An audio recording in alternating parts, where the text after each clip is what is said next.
President is appealing, get back to work. Wait, Teka lang, sir, dito ka na lang. Sir, dito ka na lang. lumapit. Sir, the President is already appealing, get back to work. We're here.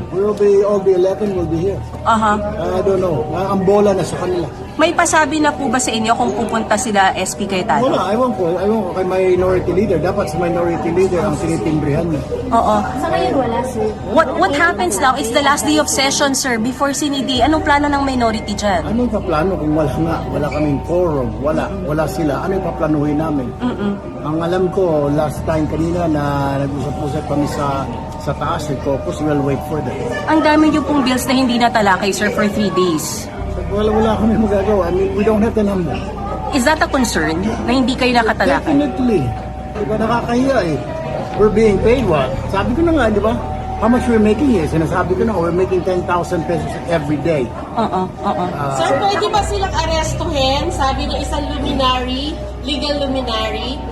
Pero kailangan may process pa yata yun eh. There should be a process. Hindi naman basta-basta parang criminal na bitin mo na lang dahil wala naman siyang criminal liability. May violation lang siya sa rules, di ba? Are you looking at any legal action? Kasi pag nagkataon third consecutive day. Pag-aaralan namin siguro mamaya, siguro sa executive lunch, we'll talk about it. But right now, walang pasabi if darating Wala sila. eh. We're waiting, di ba? Nakiusap na. Lahat nga sila, wala eh. But we'll wait. Until now, sir, wala kayong number. Sabi ni SP Cayetano, pag may 13, handa siyang bumaba. Number 11. Pag dumating siya, 12.